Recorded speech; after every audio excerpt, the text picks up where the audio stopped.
Hey there everybody, it's Mark Curley. I'm back with another how to draw video. Did a video just a while back about female hair. I wanted to balance that out a little today by doing one on male hair. And so what I'm going to do is draw the face, the head first, kind of just get that out of the way in time lapse. Then I'll come back and hopefully be able to draw all the hair in real time.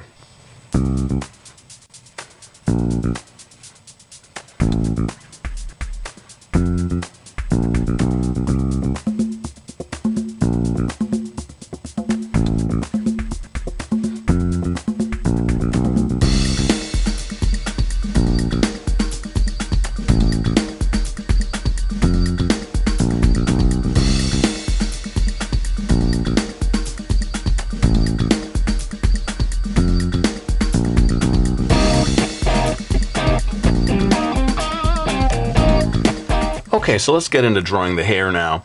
I think one of the keys to drawing good manga hair is to make sure that there's some sort of logical plan for where all your strands of hair are coming from. Okay, in this drawing, basically all of the hair, almost all of it anyway, the lines are going to be flowing from this spot right here. That is kind of, you know, if you just sort of follow back from the middle of between the eyes and sort of roll back, since his head is turned a little bit away from us, you end up with the point back here as your spot where most of the hair is flowing from. So keeping that in mind, then all of your lines start to flow from that. Let me go ahead and do one of the major lines over here that is going to delineate the outer edge of his hair. And I'm leaving just a little gap here because I always like, this is just something I like to do. I like to have one strand at least that's kind of breaking the mold and going in a different direction.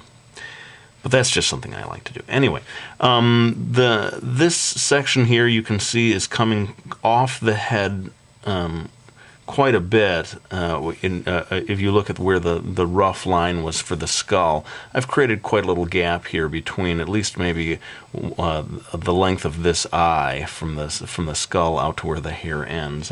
And depending on what you want to do, you can get even more exaggerated, have it go even further out from the head. Then as I come in, notice that all of these lines are all kind of curving in pretty much the same direction as that first line that I did, and they're all kind of leading back eventually to that first point that I talked about back here. Now, what I will do is have some maybe curve just a little bit more. I mean, notice this one here is kind of curving up just a bit more off to one side.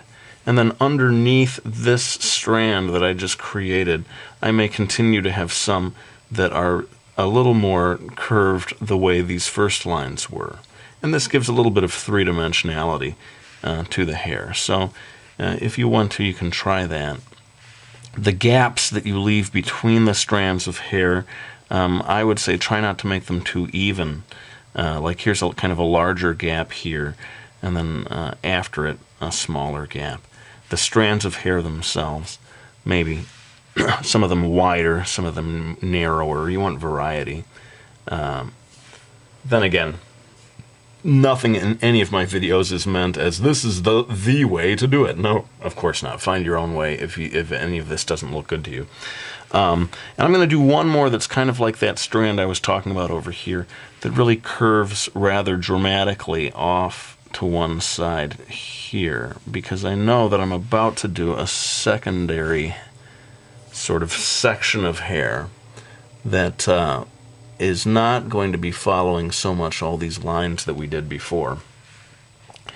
This section, starting right over here on this side of the eye, there's going to be a section that comes down and kind of goes straight along the face, straight down. And I'm going to create maybe 1, 2, 3, a whole series of strands of hair here that are kind of fanning out just a little bit.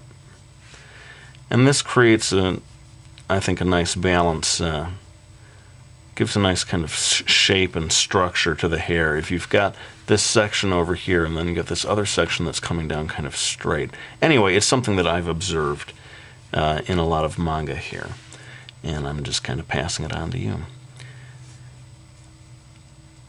Again, you're getting several different strands of hair, bunches of hair, and they are still kind of coming out from that first point up there, but you've got the straight down line here, and then little by little it sort of fans out.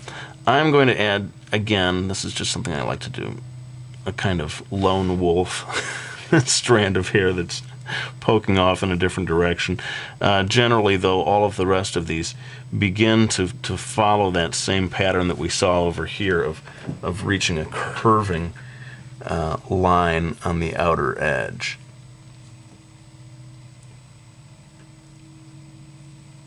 Like so. And then we're almost there. Notice, I didn't really talk about this, but notice that we had this line of his skull, and the hair over here is, again, kind of coming off to that same degree. So you want to sort of balance that out. I'm going to indicate his ear here just a little bit without going into too much detail. And then, if you want to, you can add maybe just a couple of more little bits of hair back here to give it some three-dimensionality. And at this stage, we're more or less done. I find that a lot of the detail of lines is coming down here at the bottom of the strands of hair. There's a certain kind of white gap along the middle where the highlight might be. And then you can go back in here again and add more detail of lines up at the top. I'm going to do just one more thing, and that is at this point where all the lines were coming out, I'm going to add just a few more shorter strands of hair. You got to be careful here because you don't want him to look goofy. But a few more small strands kind of coming out here will create a sort of a naturalistic look to his hair. All of this based on real hair, just stylized by manga artists. I am going to now put down my black Prismacolor. People are always asking, what pencil is that? And this is a black Prismacolor colored pencil. We can hear the train going by. First thing in the morning. I've kind of snuck this video in before the rest of the family has woken up. And I'm going to pull out this other pencil. This is not my Dixon Ticonderoga that I usually use, but I'm not too picky about what pencils I use for shading. The key is this is an erasable pencil, and I'm just adding just a little bit of shading here, although this is probably going to be more of a blondish looking character. Just adding a little bit of shading to give this hair a bit more depth. And believe it or not, we're pretty much done at this stage. I may add just a little more clothing beyond his collar down here just to sort of finish up that section. And once you've added enough shading here, I could go into the whole highlight thing. I don't think I'm going to do that with this video. I'm just going to sort of leave that area whitish. Just sort of leave a fuzzed out white area, the white of the page coming through, and that provides your highlight. If you want me to do one that's more about like showing how to do really clearly delineated highlights, go ahead and suggest that. I'd be happy to come back and do a video like that. Well, I think we're almost done here today. I want to thank everyone for watching my videos. Let's go ahead and do, like I said, add just a little bit of clothing in here at the bottom to finish this off. I'm very excited about my new series, Brody's Ghost, coming out from Dark Horse. It is available on Amazon.com as a pre-order. Oh, big thanks to anyone who does that. That really is going to help me out a lot. If that book sells well in pre-orders, then that really helps the publisher see that it's going to do well as a book. It does hit stores. There's a little confusion, it seems, about when Brody's Ghost comes out. I thought it was going to be July 7th. Amazon is saying July 15th. In any case, July. It should be out. But let me go ahead and put the pencil down and thank you all for watching my videos and for giving me suggestions for new videos and for all of your support over the years. I really do appreciate it. You've made such a huge difference in my life.